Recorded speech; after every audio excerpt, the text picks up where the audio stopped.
ఇప్పటిదాకా ఏదైతే వైఎస్ఆర్సీపీ అధికార ప్రతినిధి అయినటువంటి పాదయాత్ర వెంకటేశ్వర రెడ్డి గారు వెళ్దాం. వెంకటేశ్వర రెడ్డి గారు ప్రస్తుతం ఏదైతే మన మిత్రుడైనటువంటి బాలగురుస్వామి అలాగే చందు గారు ఏదైతే చెప్తున్నారు, కావాలని వైఎస్ఆర్సీపీకి సంబంధించిన నాయకులు దాడులు జరుపుతున్నారు, ఓడిపోతారు అని అక్కడ ఎవరైతే ఉన్నారో బీటెక్ రవికి సంబంధించిన సతీమణి ఎవరైతే ఉన్నారో మారెడ్డి లతారెడ్డి గారు గెలుపు ఖాయమని చెప్తున్నారు. అలాగే ఎప్పుడైతే హేమంత్ రెడ్డి గారు తుమ్మల హేమంత్ రెడ్డి గారి ఓటమి ఖాయమని చెప్తున్నారు. ఈ విషయంపై వారు ఇప్పుడే ప్రిడిక్షన్ చేసుకుంటూ ఖచ్చితంగా ఈ సంబంధించింది కూటమి ప్రభుత్వం మాత్రం అక్కడ జెడ్పీటీసీ ఎవరైతే ఉన్నారో వాళ్ళు గెలుపబోతున్నారు. దాన్ని తట్టుకోలేకనే ఈరోజు వైఎస్ఆర్సీపీ దాడులకు దిగుతున్నాయని చెప్తున్నారు. అవినాష్ రెడ్డి నేతృత్వంలో జరుగుతున్నాయని చెప్తున్నారు. దీని విషయంపై వైఎస్ఆర్సీపీ అధికార ప్రతినిధిగా మీరు ఎలా దీన్ని స్వీకరిస్తారు, ఎలా దీన్ని విశ్లేషిస్తారు సార్? దీని మీద ఎలా స్పందిస్తారు? సారీ, ముందుగా 4 సైడ్స్ వీక్షకులకి, ప్యానెల్లో ఉన్న పెద్దలకి, రాష్ట్ర ప్రజలకి మీకు గుడ్ ఆఫ్టర్నూన్, శుభ సాయంత్రం. Very good afternoon sir. మానవుడే మహనీయుడు, మనిషే దేవుడు, సత్యమేవ జయతే. ఇక విషయానికి మీరు అడిగిన ప్రశ్నకి విషయానికి వస్తే, అక్కడ మా జెడ్పీటీసీ చనిపోతే ఆ స్థానంలో ఉప ఎన్నికలు వచ్చినాయి.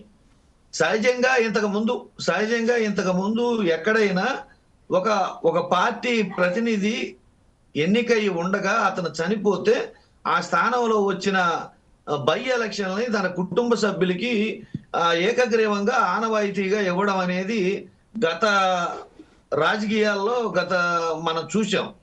సరే, ఇప్పుడు పులివెందుల్లో వాళ్ళు ఏదో వాళ్ళకి పోటీ చేసి మేము గెలిచి ఏదో నిరూపించుకోవాలన్న తాపత్రయంతో, తహతలతోటి ఇప్పుడైతే మేము 4 పార్టీలతో పొత్తులో ఉన్నాము, మేము అధికారంలో ఉన్నాము, ఇప్పుడు తప్పితే మాకు ఇంకా మళ్ళీ ఆ పులివెందుల్లో కనీసం పోటీ చేసే అవకాశం కూడా రాదు, ఇప్పుడైతేనే మేము ఏదైనా దౌర్జన్యం చేయగలం, ఇప్పుడైతేనే మేము ఏదన్నా మాయ చేయగలం, ఇప్పుడైతేనే మేము ఏమన్నా ప్రజల్ని ప్రలోభ పెట్టగలం, ఇప్పుడైతేనే మేము ప్రజల్ని ఏదన్నా భయపెట్టగలం, వీటన్నిటిని దృష్టిలో పెట్టుకొని వాళ్ళు పోటీకి దిగారు.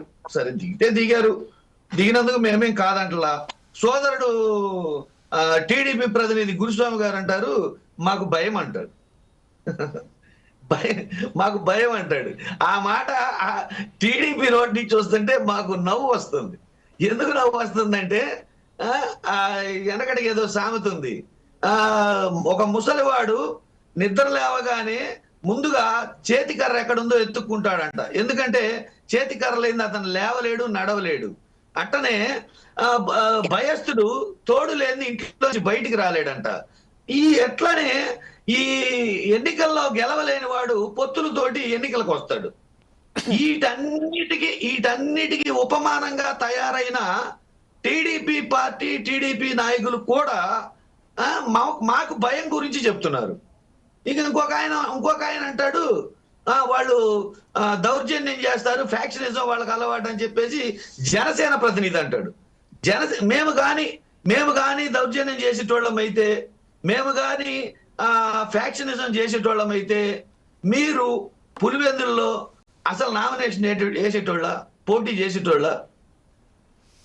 మీరు ఆలోచించండి ఒకసారి.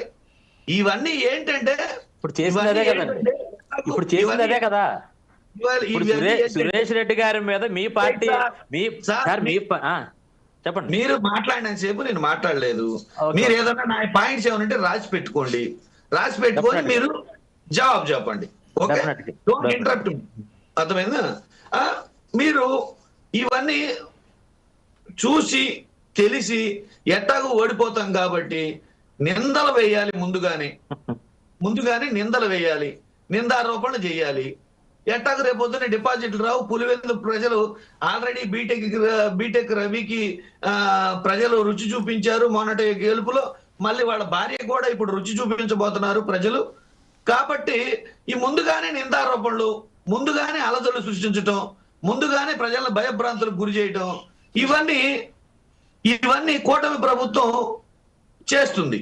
చేసి ముందుగానే అడ్వాన్స్ గా స్టేట్మెంట్లు ఇస్తుంది. అంటే రేపొద్దున ఎట్టాకు ఓడిపోతారు కాబట్టి, ఎట్టాకు రిజల్ట్ వస్తుంది కాబట్టి, రిజల్ట్ వచ్చినప్పుడు ఆ పులివెందుల్లో వాళ్ళు అది చేశారు, ఇది చేశారని ముందుగానే అడ్వాన్స్ గా నిందలు మోపటం. అందుకని చెప్పేసి వాళ్ళు చేస్తున్నారు. నేను క్లియర్ గా ఒకటి చెప్తున్నానండి, ఏదైనా ప్రజలకు మేలు చేస్తే తప్పితే ఏ రాజకీయ పార్టీ అయినా ఏ రాజకీయ నాయకుడైనా మనుగడ సాధించలేడు. దయచేసి కూటమి ప్రభుత్వానికి నేను ఇప్పటికైనా ఏం చెప్తానంటే, మీరు ఇచ్చిన హామీలు నెరవేర్చండి, చెప్పిన మాటలు నెరవేర్చండి, పరిపాలన సక్రమంగా చేయండి, ఆటోమేటిక్ గా ప్రజలు మిమ్మల్ని ఆదరిస్తారు. తప్పితే ఇట్లా భయభ్రాంతులకు గురి చేసి, మాట తప్పేసి, అబద్ధాలు ఆడేసి, మోసాలు చేసేసి మళ్ళీ ఎన్నికల్లో కూడా గెలుద్దామని చూస్తే మీరు అబాస్ పాలవుతారని విషయంపై కోటేశ్వరరావు గారి దగ్గరికి వెళ్దాం. కోటేశ్వర గారు, ప్రస్తుతం మీరు ముగ్గురికి సంబంధించిన కూడా చెప్పారు.